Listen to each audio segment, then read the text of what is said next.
Good morning. Welcome to My Left Ear. This is Carrie Freeman. It is June 18th, Friday, video number 43. And this video is called Corruption and Progress Dance. So anyway, it is called My Left Ear because I get a lot of psychic information and prompts from my left ear. I also do runes. And as for me personally, I consider myself a change agent. I do therapeutic hypnosis, and there is a video on therapeutic hypnosis, it's number 10. And I do psychic coaching, and there's a video on psychic coaching, and that is number 34. All right, let's get started because I did, I went off course. I do that sometimes. And my last video was about drugs, alcohol, and rehab, and I touched on it. Thank you for watching, and thank you for the letters. It was just great to hear from people that many have had this experience. So maybe we'll do another one. We'll see. Anyway, here we go. We're going to do politics today. Deep breath, as you know. So Mercury is still retrograde until June 22nd. So we're very close. And, don't sign contracts. Don't make big plans. Don't plan an event. It's not a good time to do it. A lot of electronic things go wrong. I've had a lot of that happen. And then after June 22nd, it goes into something called a shadow period, and just be a little careful. It's just coming out of it, plus 2 eclipses. So if you've gone through some hell or some big changes, it's Mercury retrograde and the 2 eclipses, most likely. All right, we're gonna start with this good news, okay? A good part of the dance. Obamacare is here to stay. That almost feels like a song that Randy Rainbow might do. The appointments that the former guy did that he was sure was going to put everything in his pocket, Amy Coney Barrett and Brett Kavanaugh, neither of which I approve of, did not vote against the Obamacare. They voted for it. 2 voted against. So it was 7-2. Finally, people can relax, and the GOP must be just up in arms about it. But I wanted to start with some good news. And I had a thought about, I'm going to call him Trump just because for this purpose, I want to do it. Imagine that you were born and no one had ever shown you the color aqua. So you grow up and you have no idea what people are talking about when they say, well, the room is kind of aqua or the shirt is kind of aqua. They don't know aqua. Well, likewise, when Trump was growing up, he never had consequences. He never had discipline or boundaries. Never, okay? So as he's looking at some consequences now, and it's starting to sink in, they haven't come yet. So until the consequences come, the indictments, the arrest, whatever it is, losing a fortune, he's going to continue doing what he can do. He wants to disrupt, he wants to scare, he wants to incite another insurrection. And he will continue doing that because he knows nothing else. All right. Now, I consider this good news.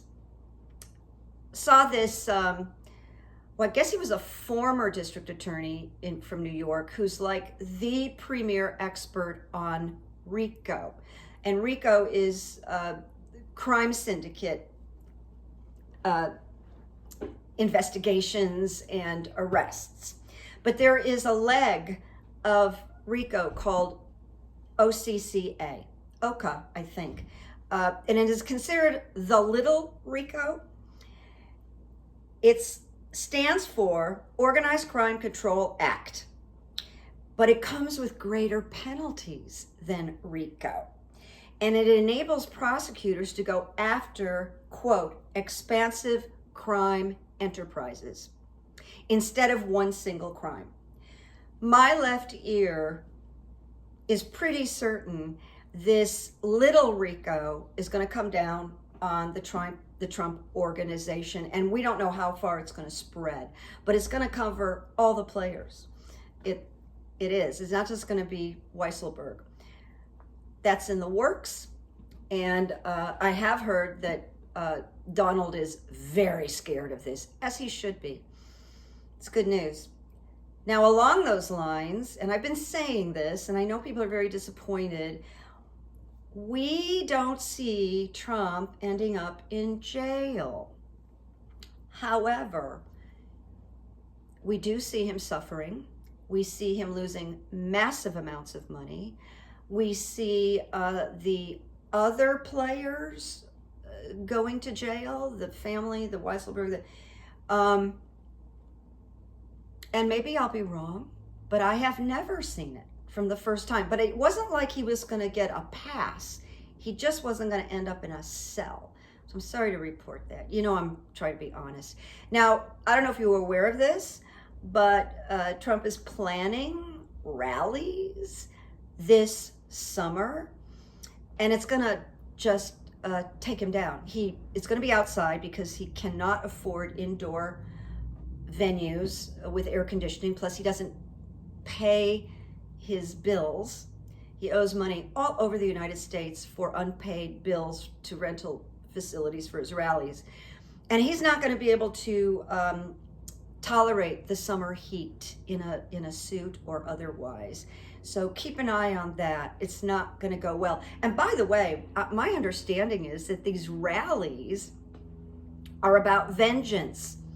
It's like his revenge tour. He wants to go and take down anybody that hasn't liked him or blah, blah, blah, and especially in politics. What an agenda, huh? What a way to put out energy, right? Now, I want to talk about something that I talked about a long time ago.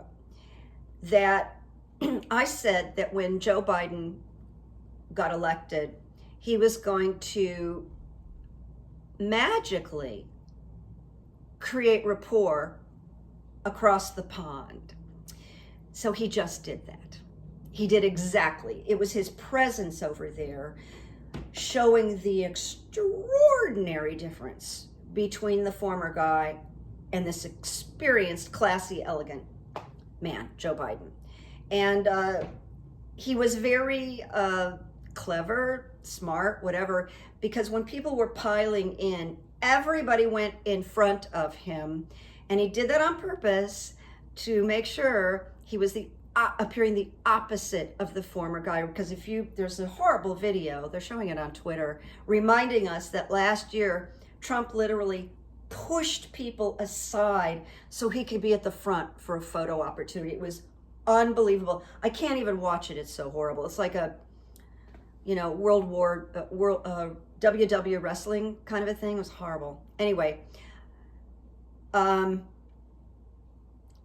so everybody is saying Biden did a great job. He had that moment where he got very impatient with Caitlin Collins, a journalist.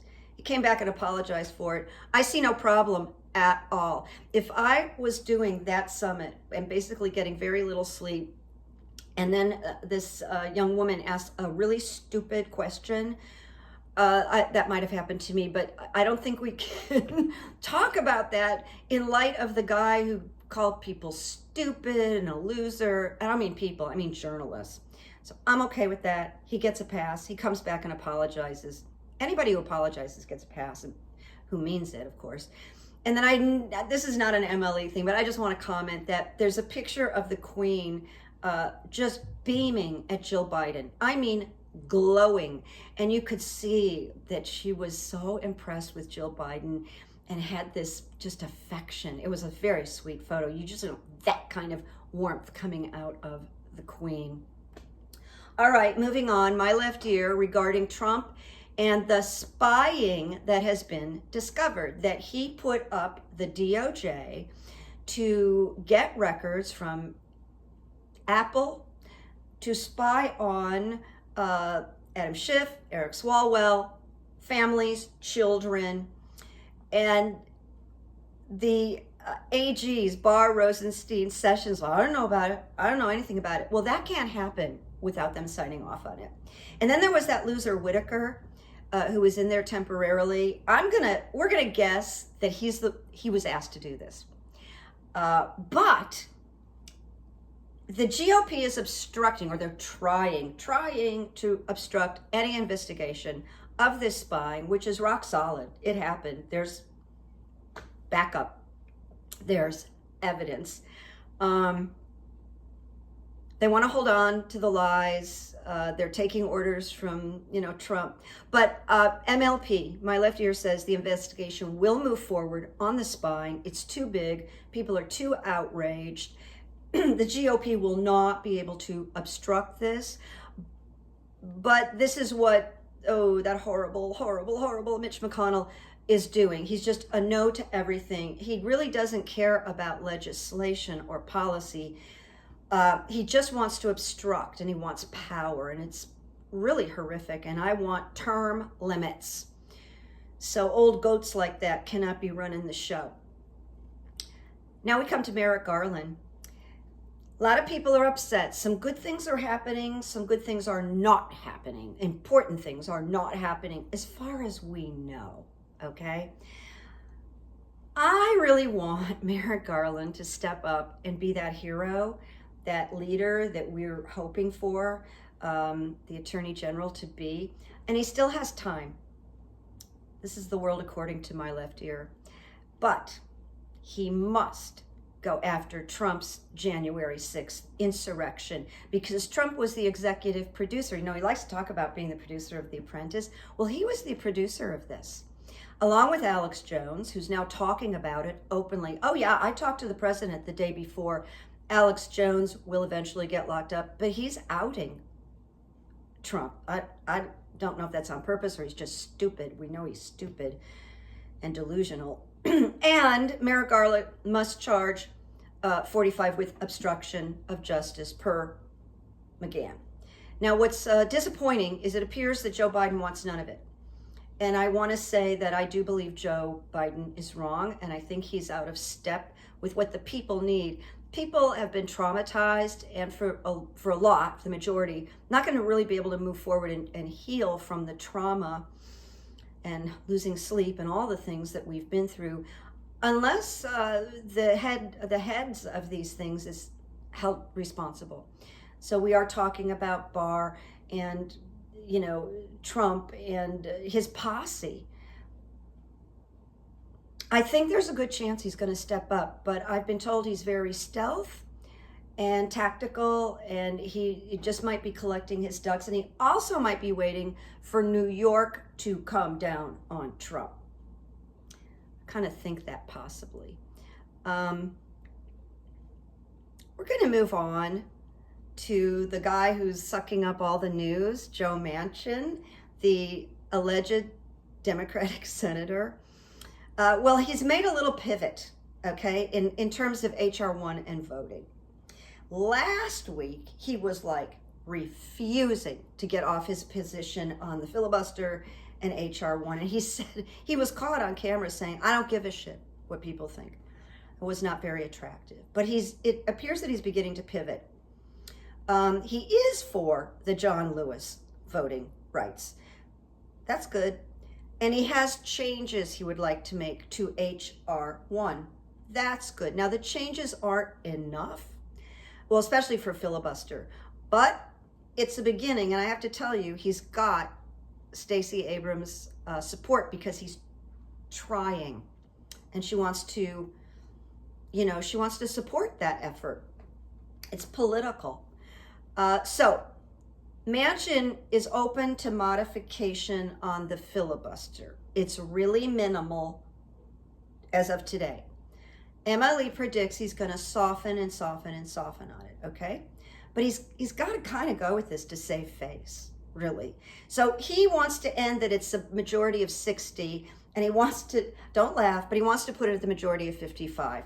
But whatever you think, it's a beginning, and it's a way for him not to lose face. It's his first chess move, so we wait. My left ear thinks he's gonna come in. He's going to come in more.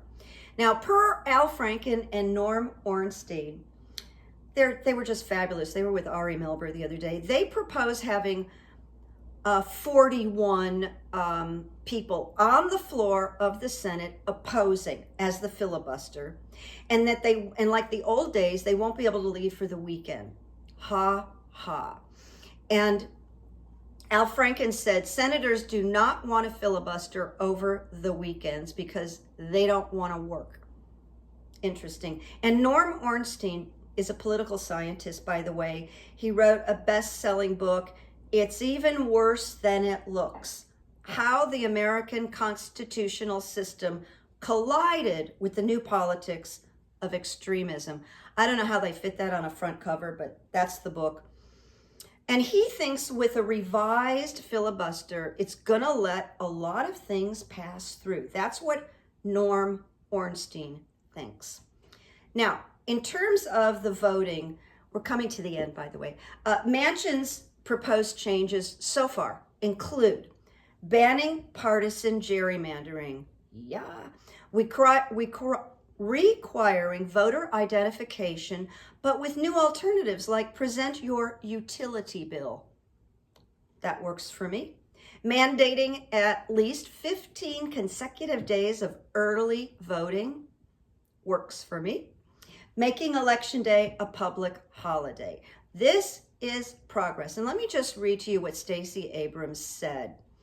She said, what Senator Manchin is putting forward are some basic building blocks we need to ensure that democracy is accessible no matter your geography.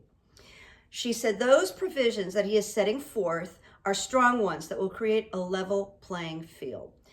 I'm going to go with whatever Stacey Abrams goes with because she's a great leader. She's smart as heck, and I believe in her. So I'm with Stacey, okay? Just based on who she is. The infrastructure, there probably will be some compromises and some things left out for now. I repeat, for now. Joe Biden really wants to compromise if he can, but he has the ability to push it through reconciliation, which last week I couldn't remember the word, and someone wrote me and told me, it reminded me of the word, so thank you. Listen, the infrastructure is going to improve employment and the economy, which horrifies the pubs because the president usually gets reelected on the economy to a large degree. All right, to just the final little piece of beautiful news.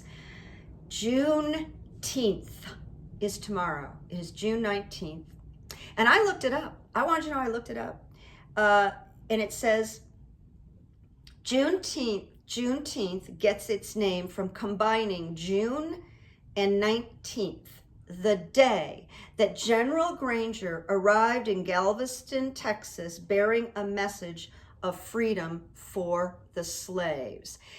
And the heartbreaking part of this is the slaves that he freed in Galveston were held an extra 2 years.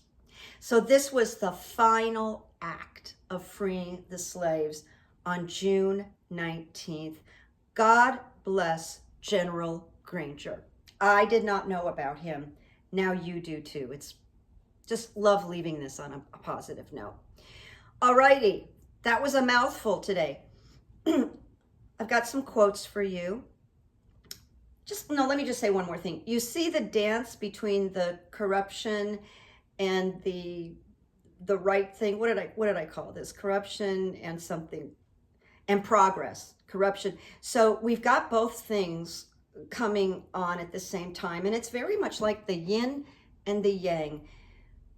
It's the yin and the yang. The yang is the obstruction and the corruption, and the yin is the solution and for the people. The yin's going to win for the most part. Okay, stay positive. I know, I have my days too. I don't try to lie about that. So here's the quotes. This is by John Keats. It's his complete book of poems. He said, beauty is truth, truth beauty. That is all ye know on earth, and all ye need to know. Beauty is truth, truth is beauty. John Keats. I loved this. I found this 2 days ago. This quote is by Kurt Cobain. Surprised you, didn't I? This is very simple. The duty of youth is to challenge corruption. And I have, my left ear and I think the youth is going to rise up. The youth doesn't see black, Hispanic. They don't see he, she, boy. I mean, they're a whole different ballgame. And young people like David Hogg from the Parkland tragedy, he's a powerful young man. I think he's in Harvard or Yale. But the young people, so Kurt Cobain, I think, knew something. Now, this is by Cory Booker, New Jersey senator, beautiful man. He wrote, or he said, if you look at great human civilizations from the Roman Empire to the Soviet Union, you will see that most do not fail simply due to external threats, but because of internal weakness, corruption, or a failure to manifest the values and ideals they espouse. So that's a pretty good, warning.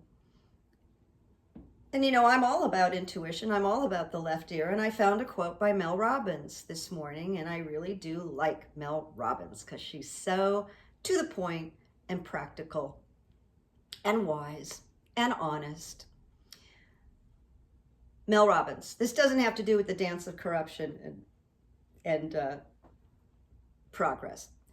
She says, following your intuition is courageous and intentional. It's harder than doing what everyone expects you to do, but it's always worth it. And I related to this because I knew when I was going to start this YouTube channel, it was going to be a little different than people were accustomed to. And, so it's an interesting fit. What I'm trying to do is an interesting fit. And I thank you all for coming and writing me. In the meantime, there will be more. Happy Father's Day, people. Happy Father's Day. My dad isn't around. Hi, Dad. Love you, Dad. He was funny and he was a scratch golfer. And he told me something. And I think I maybe mentioned this on a previous. This is a good day because of Juneteenth tomorrow. The first lesson, I'm really supposed to say this. I am getting it. I'm supposed to tell you this. I was very, very young. I was born in Dallas, Texas, but I wasn't raised there. I used to go back and visit my grandmother. And I can lapse into a Texas dialect like you wouldn't believe. I'm so good at it. In fact, the first acting job, professional acting job I ever got was playing a cheerleader from Texas. And they said, how'd you get that accent down? I said, well, I was born in Dallas. Anyway, my dad said to me, there's a word you should never use, ever. And the word was the N word. I can't even say it. The N word. He said, it's a very bad word, Carrie. It hurts people. It's unfair. You should never say the word. And I'm so proud of that good parenting. And I never did. So make peace, make memories. And have a good weekend, everybody. Bye-bye. Bye-bye. You know me with the bye-bye.